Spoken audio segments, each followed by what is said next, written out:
Με λένε Χιόνι. Κανείς δεν με περιμένει εδώ.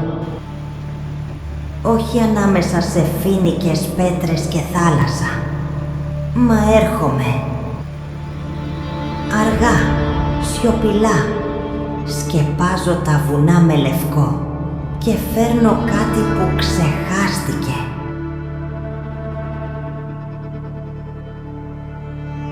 Τη σιωπή του χειμώνα.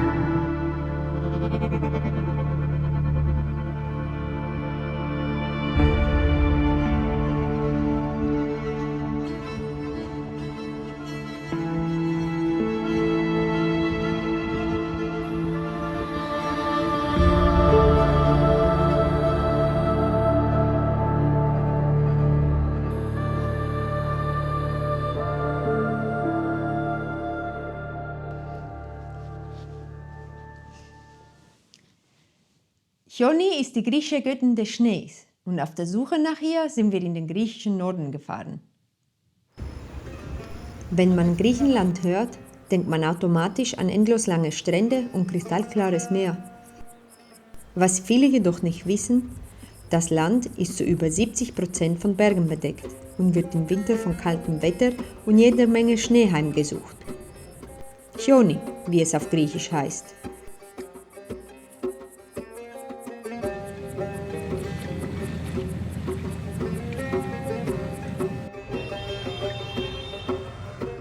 Dies ist jedoch kein klassischer Skifilm. Wer schnelle Musik, steile Couloirs, spektakuläre Sprünge und endlose Tiefschneeabfahrten erwartet, wird vielleicht enttäuscht sein. Denn dieses Abenteuer erzählt von abgelegenen Orten und einer Reise durch das griechische Backcountry.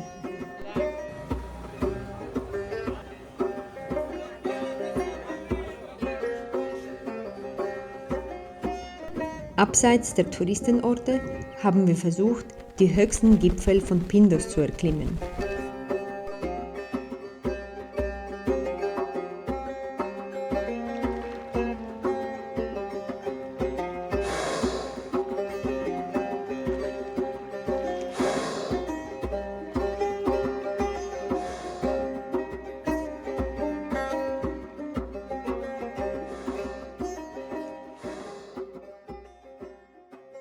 Ich bin Varvara und bin in Griechenland am Meer aufgewachsen. Trotzdem hat es mich immer in die Berge gezogen und unsere Schweizer Mutter hat uns da die ersten Skikurven beigebracht. Ich habe auch Snowboarden in Calavrita gelernt. Tatsächlich bin ich aber zum Splitboarden erst viel später gekommen in der Schweiz, wo es mir ein paar Freunde von mir näher gebracht haben. Ich bin Melinda, komme aus der Schweiz und ich habe das Skifahren schon als Kind gelernt, wie das halt in der Schweiz so üblich ist. Mit dem Skitouren bin ich aber erst viel später in Berührung gekommen. Da brauchte es nämlich eine Griechin, die mir das gezeigt hat.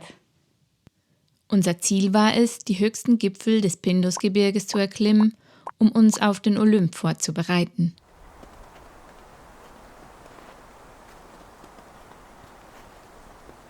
Oberhalb von Samarina, dem höchstgelegenen Bergdorf des Balkans, haben wir uns dann auf unsere erste Skitour vorbereitet.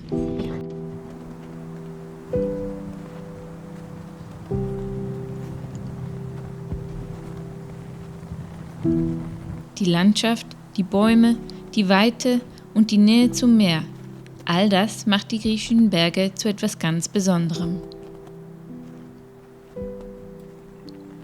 Für Varvara geht ein Traum in Erfüllung. Und Chioni scheint auch auf unserer Seite zu sein.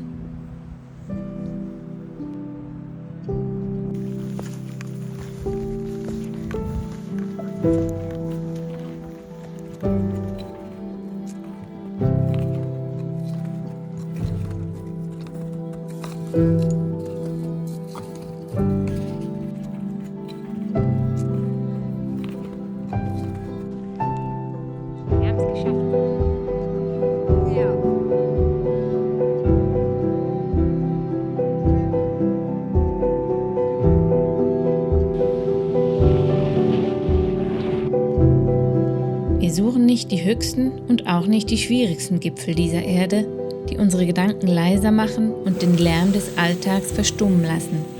Es geht nicht um Rekorde, sondern den Mut loszuziehen und unsere eigenen Abenteuer zu erleben, um das Gefühl von Freiheit und die Freude, oben zu stehen, ganz egal wie hoch.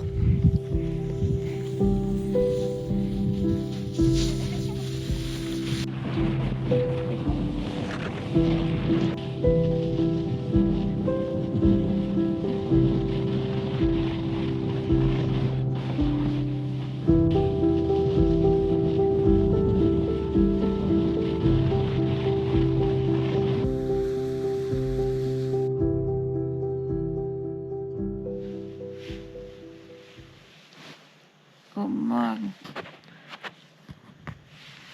Morgen. Wir sind seit nachts um 3 oder 4, glaube ich, ohne Heizung. Ne, das war im Fall um 12. Um 12 schon. Ja. Also Mitternacht ist die Heizung ausgestiegen. Ist der Diesel ausgegangen, also für die Heizung. Das Auto hat angeblich noch ein bisschen. Und jetzt sind es 1 Grad im Auto. Und Ja. wir sind auf 1700 Höhenmeter. Die nächste Tankstelle ist eine Stunde entfernt. Und jetzt haben wir entschlossen, dass wir unsere Zelte tatsächlich abbrechen und fahren in die Stadt runter, tanken und kommen Einkaufen. wieder hoch. Ah ja, genau, das können wir auch Ja. noch. Und dann kommen wir wieder.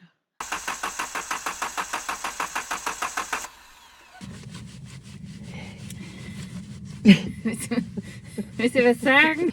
In der Nacht hatte ich schon das Gefühl, dass die Standheizung nicht angeht, weil wir keinen Diesel haben, sondern weil der Treibstoff geliert oder gefroren ist sogar. Und das bestätigt sich, weil jetzt der Motor vom Fahrzeug nicht anspringt. Morgens, als ich geschaut habe, waren es minus 8 Grad draußen. In der Nacht waren es wahrscheinlich schon ein bisschen kälter, vielleicht minus 12. Wir gucken mal. Warten wir noch ein paar Grad ab. Genau. Jetzt ist minus 3. Wie ihr sehen könnt, sind wir wieder unterwegs. Ich hatte langsam Angst, dass die Starterbatterie halt nicht mehr halt tut, und dass der Motor dann deswegen nicht mehr anspringt. Aber jetzt haben wir gewartet, bis halt 2 Grad sind im Motor, also durch die Sonne. Und Diesel wieder aufgetaut ist. Und dann hat es funktioniert. Zum Glück. Gehen wir tanken, eine Ja. Stunde raus, 1 Stunde 20. Und vielleicht finden wir noch ein Additiv Genau. für den Frostschutz.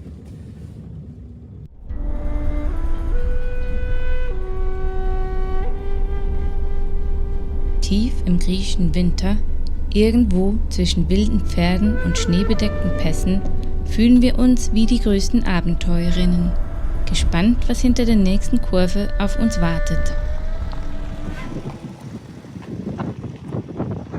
Also die Kälte im Norden Griechenlands hat mich echt ein bisschen überrascht. Ich hätte nie gedacht, wie kalt das werden kann. Allerdings bringt die Kälte auch Schnee mit und so sind wir in das Traumskigebiet schlechthin, welches ich schon aus der Kindheit kenne, hingefahren und haben dort einen lässigen Freeride-Tag machen können, ganz bequem mit dem Lift.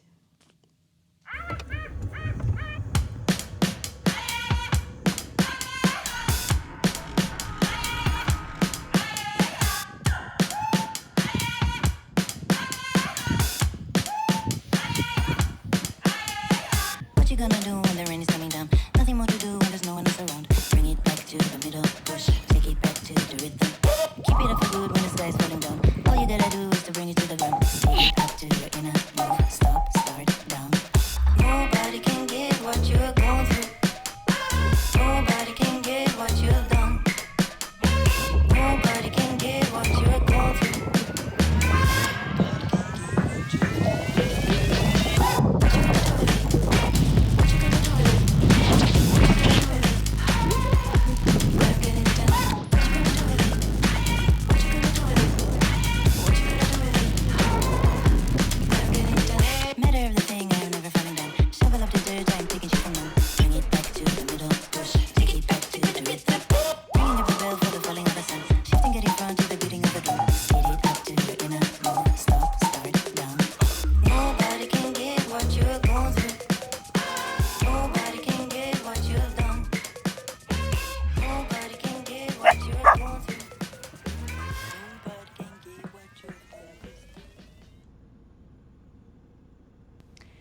Wir haben ja versucht, alles möglichst gut zu planen, aber natürlich ging nicht immer alles nach Plan.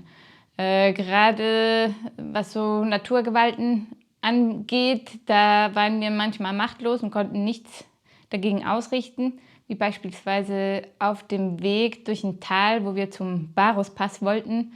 Da sind wir 2 Stunden lang durchs Tal gefahren und dann ging einfach nichts mehr. Wir haben unsere Mission abgebrochen. Wir wollten auf den Kakarnica und dafür hätten wir auf einen Pass fahren müssen. Nur für die Straße zum Pass durchs Tal. Und das Tal ist vollkommen verwüstet, also die Straße ist vollkommen verwüstet von einem Sturm oder mehreren Stürmen. Und die Straße ist einfach unpassierbar. Deswegen müssen wir jetzt unser Ziel Kakarnica aufgeben und schauen, dass wir halt wieder zurückkommen, weil wir schon ein Stück von dieser verwüsteten Straße gefahren sind. Jetzt versuchen wir an einen Berg zu kommen, wo der Zugang wahrscheinlich ein bisschen leichter ist, der heißt Rigia. Und es ist aber und bleibt eher abenteuerlich, über diese Straßen zu fahren.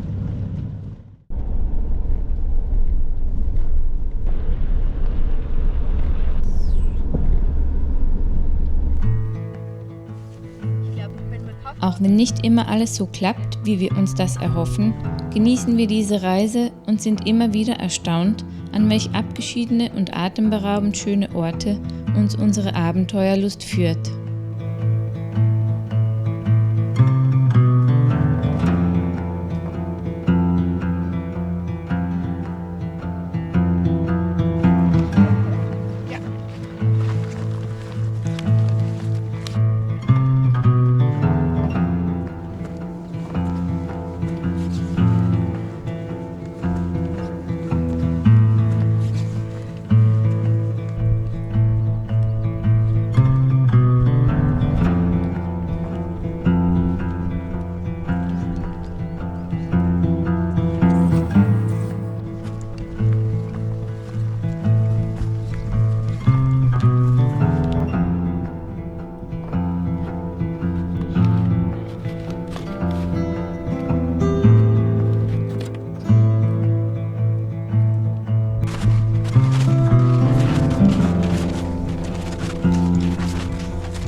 Die ersten Höhenmeter legen wir zügig zurück.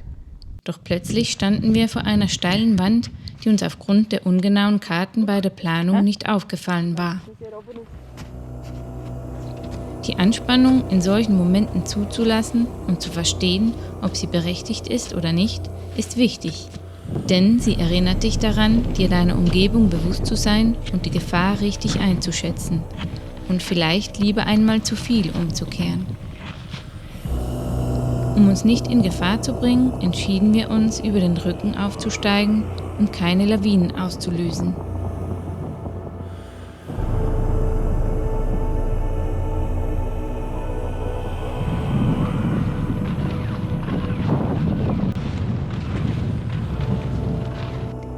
Ja, diese Tour insbesondere hat uns ganz schön gefordert, als wir da vor dieser Wand standen und ich wusste auch nicht, ob wir vielleicht jetzt doch umkehren sollen.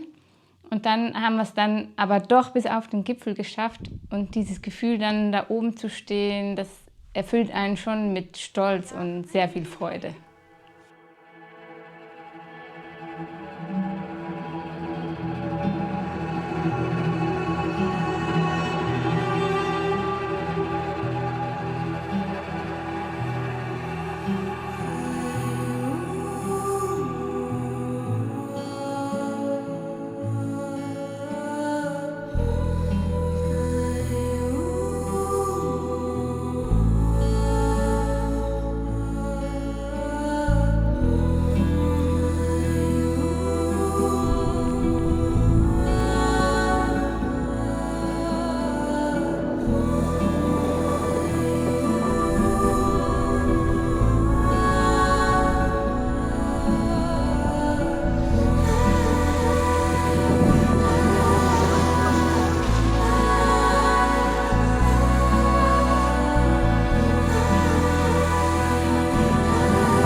Als wir auf dem Gipfel vom Trias standen, haben wir schon unten im Tal diese Felsformationen von Meteora gesehen.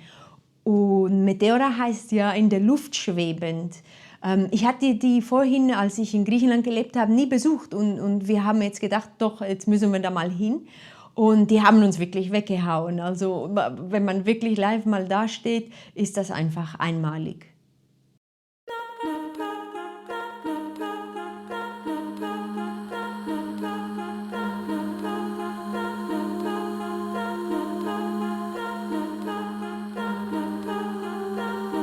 Wie aus einer anderen Welt stehen sie da, die Felsen von Meteora.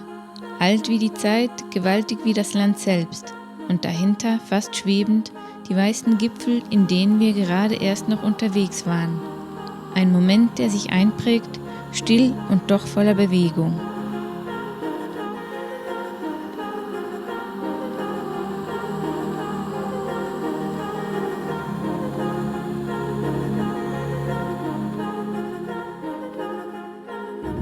That's some serious mountains.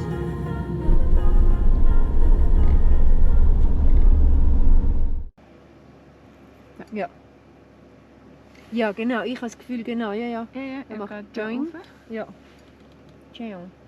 Also, der Ramos hat uns schon ziemlich ans Limit gebracht, aber für mich persönlich war das einfach das Highlight von dieser Reise. Der Ramos liegt an der Grenze von Griechenland zu Albanien und bis wir dort waren, haben wir doch einige Kilometer fahren müssen. Nur um zu merken, dass wir kein Mobilfunknetz haben dort, weil das eben so abgelegen ist, sodass wir nicht einmal den Wetterbericht vom nächsten Tag herunterladen konnten. Wir sind auf dem Weg zum Ramos und wir mussten die ersten 400 Höhenmeter zu Fuß gehen mit den Ski auf dem Rücken.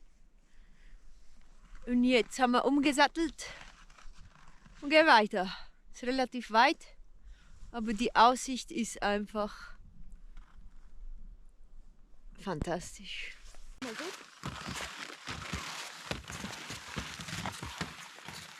Wir waren ohne Bergführerin die ganze Zeit unterwegs und mussten alle Entscheidungen tatsächlich selber machen. Das bringt eine Menge Verantwortung mit sich mit, zumal die Karten in Griechenland nicht detailliert genug sind, um eine sichere Planung zu machen.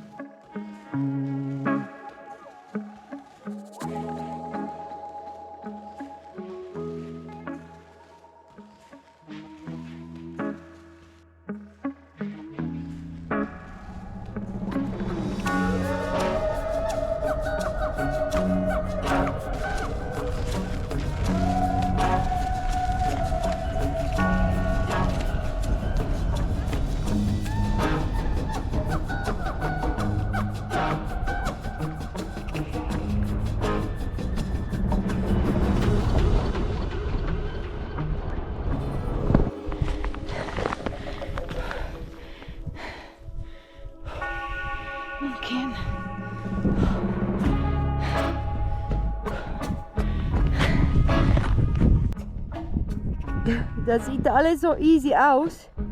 Ja, da laufen wir kurz da entlang.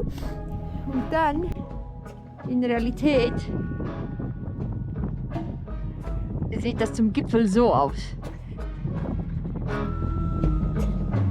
Ja. Man kann auch die Karte zu Hause lassen. Genau, weil. Ja.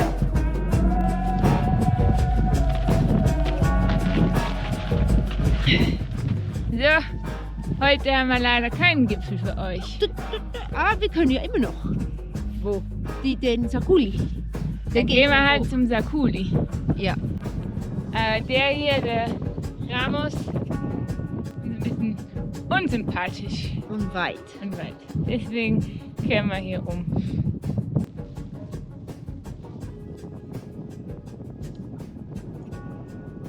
Zu der Skitour, was Die Tour auf den Ramos war per se ziemlich weit und es war bitterkalt an dem Tag. Auch hat ein sehr starker Wind geweht und der Windchill war einfach wirklich gefährlich. So dass wir eben, weil wir nicht gut planen konnten, auch nicht gemerkt haben, wie weit der Gipfel ist. Und da mussten wir halt einfach uns entscheiden, dass wir abbrechen für unsere eigene Sicherheit.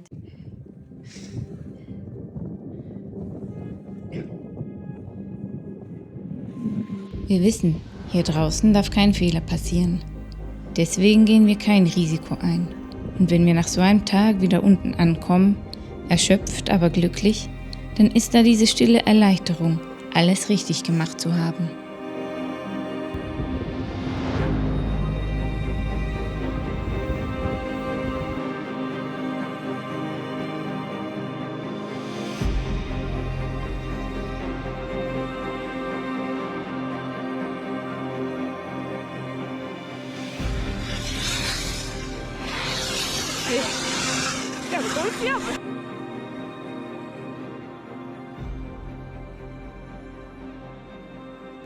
Ja, die Tour auf den Ramos, die war ganz schön weit und zusammen mit dem Film, weil wir ja wirklich alles selber machen, war das schon eine ganz große Aufgabe, die wir da zu bewältigen hatten. Und wir haben sie dann nicht bis ganz auf den Gipfel geschafft, aber deswegen war auch die Abfahrt dann fast umso schöner und deswegen machen wir das ja eigentlich auch.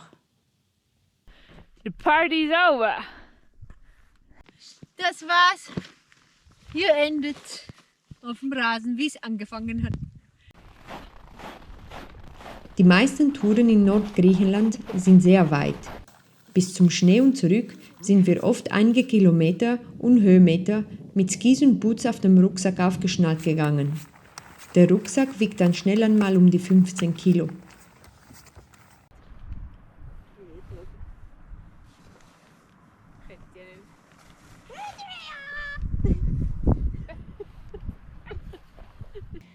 Nachdem es so kalt war, dachten wir, jetzt machen wir mal eine Pause und legen einen Strandurlaub in Chalkidiki ein, um auch unsere Batterien mal wieder aufzuladen.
Olymp wir kommen.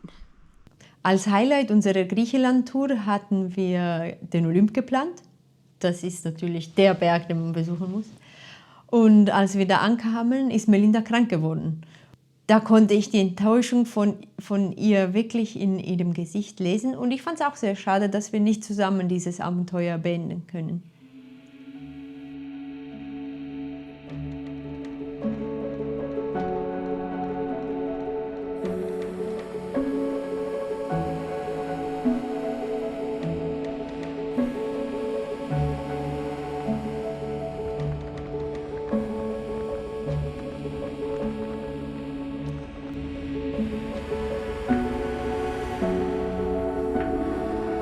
Melinda ist krank.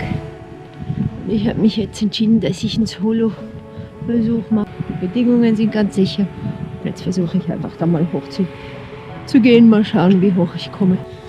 Und ich laufe auf den Olymp, beziehungsweise auf den zweithöchsten Gipfel namens Rollo. Und mal gucken, ob das klappt. Der Olymp ist der bestbewachte Berg Griechenlands. Um ihn zu besteigen, muss man sich am Militärstützpunkt eintragen und die ungefähre Rückkehrzeit angeben. Es gibt auch einen Skilift, aber der scheint stillgelegt zu sein. Außerdem findet man in den Schutzhütten etwas Ruhe vor dem Wind und könnte notfalls dort übernachten.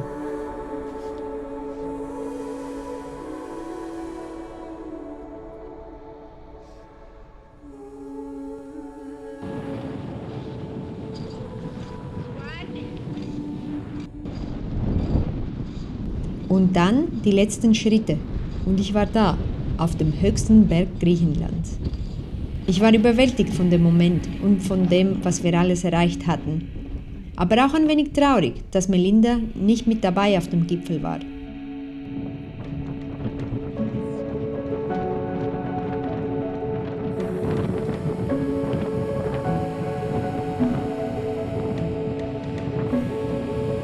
Da waren die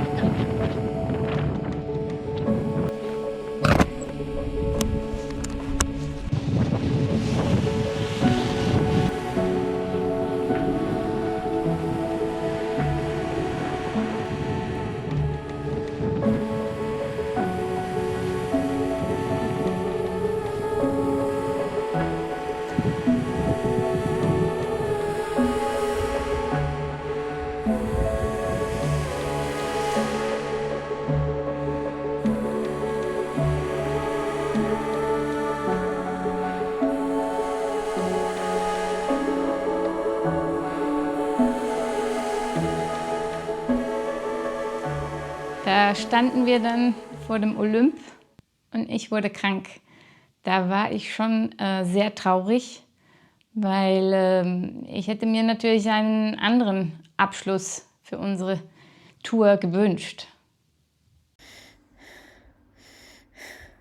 Ich bin auch wieder dabei, auf dem Weg zum Olymp. Noch ein bisschen schwach.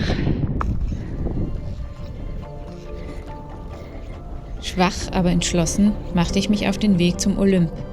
Jeder Schritt fühlte sich schwer an, aber ich gab nicht auf. Zu groß war die Neugier auf den berühmtesten Berg Griechenlands.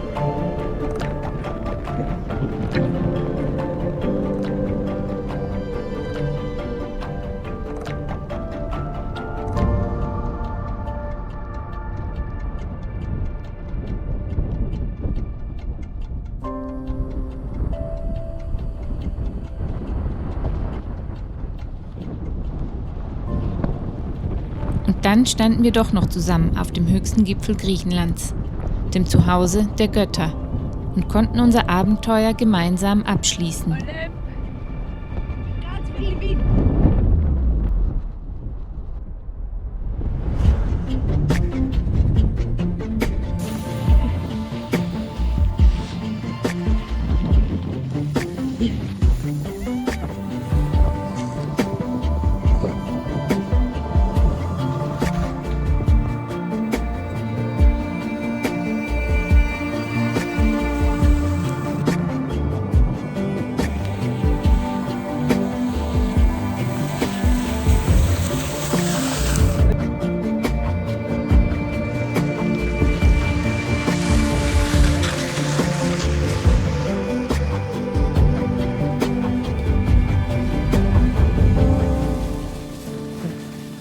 Wir genossen die Abfahrt in milden Temperaturen und weichem Schnee und ahnten, dass wir Chioni diesen Winter wohl zum letzten Mal gesehen hatten.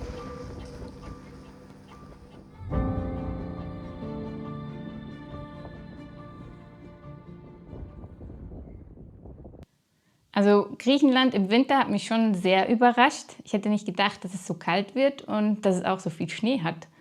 Und auch die Berge waren sehr, sehr beeindruckend. Ich glaube, wir haben jetzt auf unserer To-Do-Liste auch noch ein paar weitere Berge und Touren stehen, die wir wahrscheinlich in Zukunft, hoffe ich, auch mal noch machen werden. Für mich ging ein Traum in Erfüllung, den ganzen Winter in Griechenland Berge zu erklimmen. Wir sind gewachsen als Alpinistinnen in der Zeit dort. Wir haben viel gelernt, Selbstbewusstsein gewonnen und ich bin mir ziemlich sicher, dass wir nochmal zurückgehen, weil wir noch ein paar offene Lines haben, die wir gerne fahren würden. Τώρα ξαπλώνω να ξεκουραστώ. Μα θα ξανάρθω σιωπηλά, σαν πέπλο πάνω στα βουνά.